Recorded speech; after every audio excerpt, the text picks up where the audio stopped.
everybody's like, get money, get money, get money. How we getting the money though? We get it illegally or illegally? Come on, tell me now. Okay? And if you know somebody, let me know. Because Indeed not working.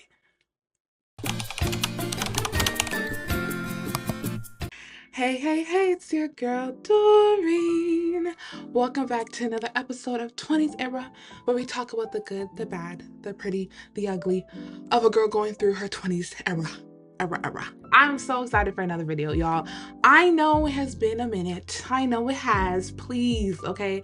I look a lot more different from my last video. I know, okay? Okay, I look finer. I dyed my hair. My roots are growing out, but disregard that. I'm in my pink hair era.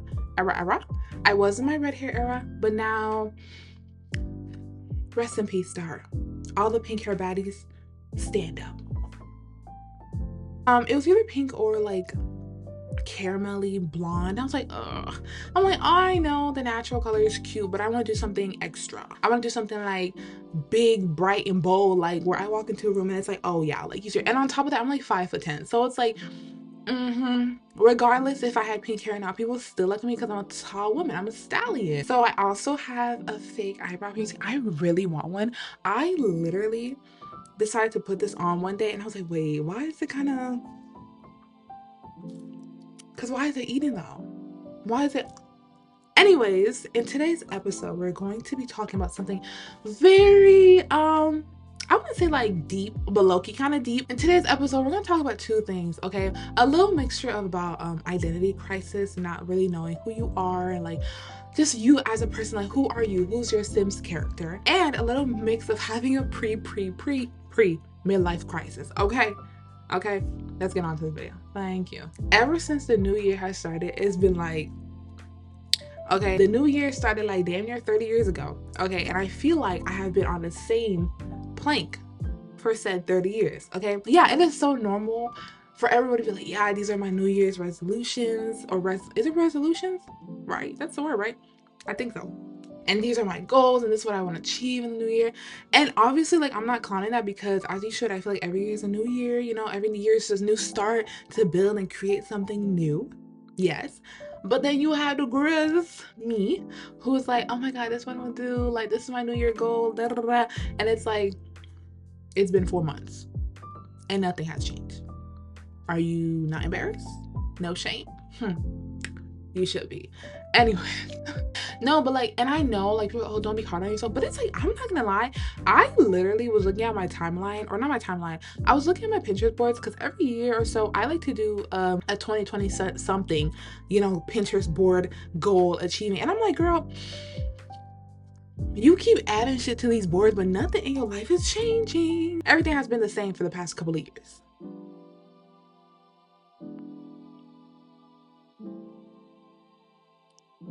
Yeah, silence was needed for that.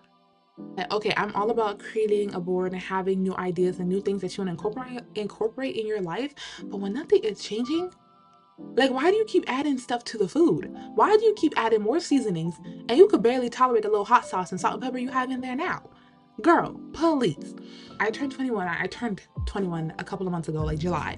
And whenever people, like, whenever you bring it up to people that like, oh yeah, like, I just feel like I don't know what I'm doing in life. Life is so hard. Da, da, da. Everybody uses that excuse about, oh, well, you're 21. You're young. You're 21. And am I supposed to sit around and be a bum? Am I supposed to just sit around and just eat and bed rot my life away? No. Millionaires don't become millionaires by letting you do nothing. Okay? Yeah, 20s is about having fun, learning about yourself, da da da. But it's also like, I'm not just supposed to sit around and do nothing, because by the time I hit 30, and is that when I'm supposed to start the serious process? No. Get out of my face with that BS. First of all, I don't know why Mac has this like gray light filter. I'm gonna have to go into edits and like literally saturate the hell out of my face, because I look like a Twilight zombie. Are there even zombies in Twilight though? I watched Twilight like once with my sister, and I'm not really feeling her like that. Like, I'm gonna be honest with you, like, it's not my cup of tea. But hey, it's no hate. Much love to the girls who do love Twilight.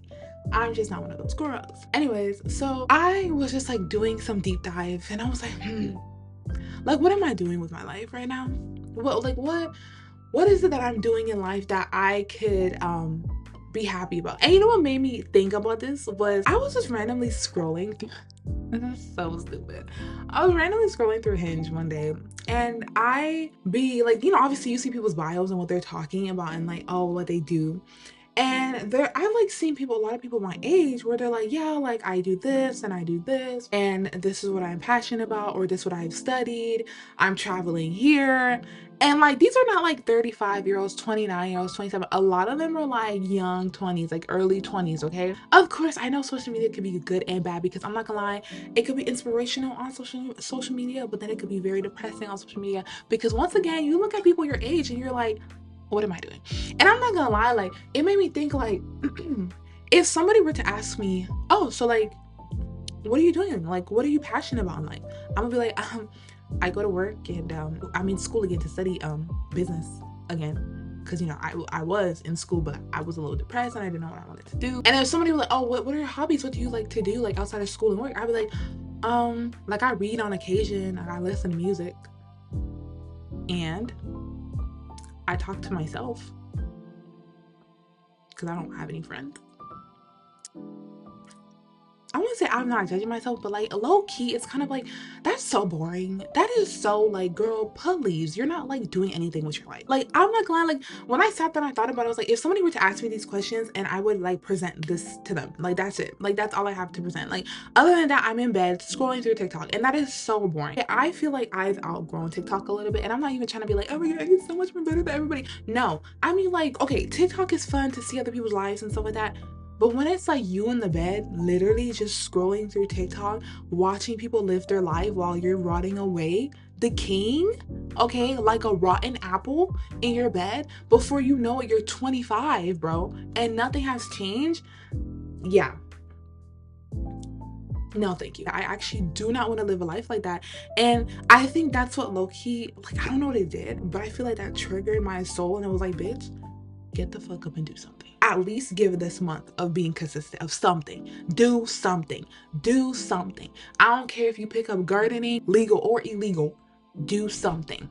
Pick up something. And sometimes, like, I'm not gonna lie, like I'll look at my counterparts and I'm like, oh my god, I feel like everybody has something that they're achieving or they're trying or they're going after, and I'm just sitting here doing nothing. My problem is like, I'll come up with some ideas, but I'll do so much mental gymnastics in my head, and I'm like, oh, I don't know if I should do this. And I'll like low-key psych myself out of it, or kind of like slowly make it disappear out of my head. I know, like, okay, comparison is a thief of joy, and I get it, but I also feel like sometimes whenever you're scrolling through TikTok or social media or talking to people in real life and they're talking about your life, I feel like sometimes, okay, this may not be the common, opinion that people might agree with, but sometimes I feel like a little bit, just an itsy bitsy little bit, I feel like you do gotta compare your life to other people just a little bit for you to get a wake-up call and be like, yeah, how many years have passed by and you've done what? Nothing? Yeah, let's get up and do something. Okay, let's get up and do something. And like sometimes, yeah, like you need to talk to that girl that is 22 and started a campaign and is now selling bracelets to millions of people. Yes, you gotta talk to her. Yes, you gotta talk to the guy who decided to start a fashion business because he was tired of not having such and such in the market. Yes, sometimes we do gotta talk to these folks, because it's like you gotta look at yourself and be like, oh, like these people are doing it. They're doing it. And what am I doing? And I feel like I was low-key like coddling myself. Okay, not coddling myself. I feel like low-key, because of my environment and like my upbringing, it has taken a toll on my mental health. It has. And I feel like the girls and the guys who have experienced environments where it does take a toll of your mental health, and it does make you like feel like you just want to sit in your bed and bed rock. But then I also feel like in the same breath, it's like when you are aware of something and you've acknowledged it and you now know like this is the environment that I'm in, I feel like it is up to you to actually get up and do something about it. There's only so much complaining, so much like, oh my god, I'm going through this, I'm going through this, I'm going through this, that you could do until it's kind of like, okay, like you figured out 1 + 1 = 2. Now let's, 4 + 4 to make 8. Like, you know what I mean? So we can eat this shit up. Like, come on now and move on with our life. I literally was sitting here, like, I was talking to myself the other day. I was like, okay, I have a therapy session coming up. For the past year or so, I've constantly been talking to my therapist about like my home environment and how I feel like it's been a very hard like environment for me growing up. And I feel like it's really stumped me mentally, and it's really, I've been talking to her for about a year and some change, maybe almost 2 years. Now I'm 21, and I'm kind of like, I'm gonna have this appointment with her next week, and I'm kind of at the point where I'm like, I don't really want to talk about like what I've been through, because I've already spoken about it so many times that it's like I already know what the dynamic is like in this household now. I already know what the response is, and I know like the answer is to leave, and the answer is to be in a better space that is for me. Me complaining about it and talking in a circle about it 24/7 while I'm not doing nothing, it's not gonna help me. You know what I mean? Like, if you know that a food is poisonous, why are you gonna keep eating the food? Just because it got a little first sweetness to it and then it comes sour, you're gonna do it because of the sweetness first, and then I'm at this point in life where I'm like, okay, now we've been through the trauma. The trauma has been through us. We are aware of the trauma.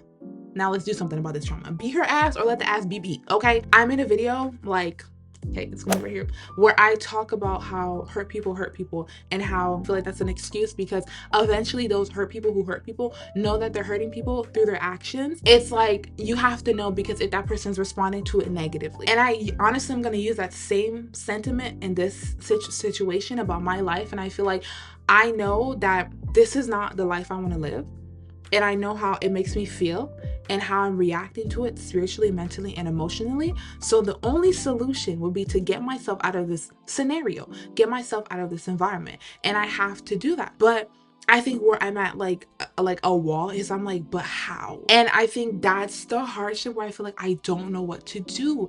But then my mind is like, bitch, just do something. But I'm like, do what? What do you want me to do? Shake some ass, bitch? Like, I don't understand. Like, everybody's like, get money, get money, get money. How we getting the money, though? We get it illegally or illegally? Come on, tell me now, okay? And if you know somebody, let me know, because Indeed not working. I don't know if it's really a midlife crisis, I should say, but I feel like I'm battling myself.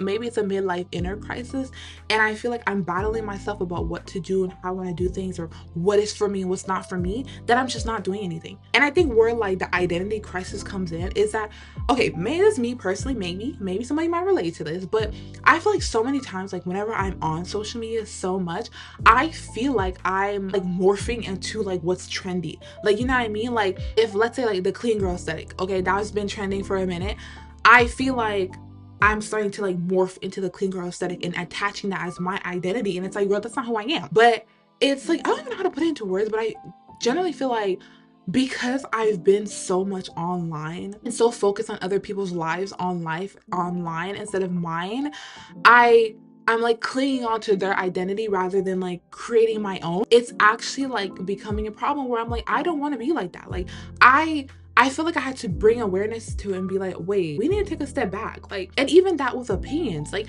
there are of course people you'll agree with online, obviously, like if we have the same opinion, we have the same opinion. But it's also like, I have my own brain though. Like, I'm smart, like I'm intelligent, I'm a smart woman. I don't want my thoughts being attached to somebody else's, and my thoughts forming into those people's thoughts instead of me creating my own thoughts. You know what I mean? This type of like dynamic, this type of whatever is going on, also shifts into like real life when it comes to you talking to people. You know, people be like, oh girl, like it sounds like you just live on the internet. I'm like, oh my god, that's what it feels like right now. That's what it feels like. It feels like I'm just living on the internet, and I'm talking to people, talking about, oh, you know, like this is what happened with such and such. Oh, this person's album, this, and that person's like, I don't know what you're talking about. Or they're like, oh, like, girl, you online too much. I will give myself some credit. I have been developing a little bit of character growth, like, of who I am and what I like. As you can see, I always said I had a thing for alt bad women, okay? I had a thing for alt women. Maybe I will be becoming the alternative woman. I don't know. I'm testing out things in the water. I feel like as of October, I think we all need to like get up at this funk and be like, girl, we got to do something. Especially when you are in an environment that is so mentally draining. The habits that you've instilled in yourself for months and months and months and months, out of like the result of like depression, hardship, toxic environment, you know, toxic dynamics, the habits you've built out of that environment makes it very difficult to force yourself up and do something that's beneficial to yourself. Like, for example, like getting up and wanting to wake up early and not like allowing myself to lay in bed until like freaking 12 o'clock. It's like difficult. Like wanting to build a sleep routine. Like, I'm like, no, I just want to lay in bed. And then like when I sit there and talk to myself and I'm like, okay, but what are you gonna lay in bed for? Like, what are you doing that is worth wasting time, like wasting your beauty sleep? and it's like, oh, I just want to scroll my phone, I want to watch YouTube videos. Oh my god, go to bed, child, go to sleep. You have to be so aware. Like, you actually have to listen to yourself and like acknowledge, because growth is not easy. It's not. Like, I know everybody says that, because it really isn't. Like, you're gonna have to force yourself out of certain habits, but I will not sit here and act like it's easy peasy lemon squeezy. It's not easy peasy lemon squeezy. It's very difficult, because I'm sitting here trying to roll out my fucking bed, okay? And I want to go lay back in bed again, but I know I have to go to work, but I don't even want to go to work, to be honest. But I need to make money, but I want to make money at that job, girl. I just want to be rich. Building healthier and better habits is difficult, especially when you have so many bad habits, especially when you've been in an environment that is so bad for you. And I remember my sister like said this one thing. She's like, this toxic dynamic, this relationship in this house is the last, it's going to be the first and only toxic environment and relationship I have in my life. And when she said that, I was like, wait, why'd you eat with that? Generally, like, you have to have so much care and respect for yourself for you to sit there and be like, I want more for myself and I want better for myself. Moving forward, even though I don't know exactly what I want to do in life, I don't know exactly how, like, where I want to be in life and what is the outcome, I feel like the goal and the thought process should be like, I want better for myself. I may not know what I want that's better for myself, but I'm going to do things that make me feel healthier, better, and less nasty. And that could be waking up early, having a routine, eating healthier, just where your body doesn't feel sluggish. I'm not gonna lie, like, being depressed or bed rotting or being in your room and it's fucking 3 o'clock in the morning and you have not slept for like 30 years and your body is slowly deteriorating is the most ickiest feeling. It comes to a point where your body's like, I'm actually tired of this. She's gonna be like, girl, either you help me out and we do something together to better for ourselves so that we feel better, or I'm just gonna leave. If you get it, you get it. Our body is really the only thing that we have that's always gonna stick with us and be consistent by us. And if we're not sitting here treating ourselves like the utmost precious thing in the world, but I did want to talk about that. And I did feel like I have been feeling like I've been going through a bit of identity crisis and a midlife or pre midlife crisis. The new year is approaching and I don't want to be in the same cycle I was starting the new year last year to enter into this year. I don't want to be a part of the same vibes, same situation over and over again. Realistically, there is somebody out there who has had it way more harder than you and they still made it out. Listen, I too sometimes want to hear that because I'm like, well, that's invalidating how I feel. I get it. If somebody who has been through the mud, and I mean dragged through the mud, was able to make it out, what makes you think you can't make it out? Because I feel like instead of looking at it from a point like, oh my god, stop comparing our struggles, like I went through shit too, like stop invalidating me. Think of it like this: if that person was able to survive, what makes you think you won't be able to survive? Sometimes you just gotta step back and focus on how you're feeling and what you want to be. Because I know like some people are not into the spiritual stuff, but I feel like your body be telling you what you want. I feel like sometimes I be so distracted about like everything on the outside that I'm not actually listening to myself, that like deep down I'm like, I know what I want to do. Like deep down, like your soul really does tell you, yeah, this is what I want to do. I just need you to like shut up. And I'm like, oh, okay. Y'all crazy, like, bitch, you know, let me hold my nose and see how long you can hold your breath. Right? Okay. Right. Okay. Thank you. Anyways, I think that's all I want to talk about today. Honestly, I hope that y'all understood, or I hope that y'all connected to this video, because I was really rambling and ranting and I was really just talking about how I've been feeling. Anyways, I hope you guys enjoyed this video. Make sure you like, comment, subscribe. Okay, baddies. And welcome to this 20s era journey. I want this to be different. So anyways, bye.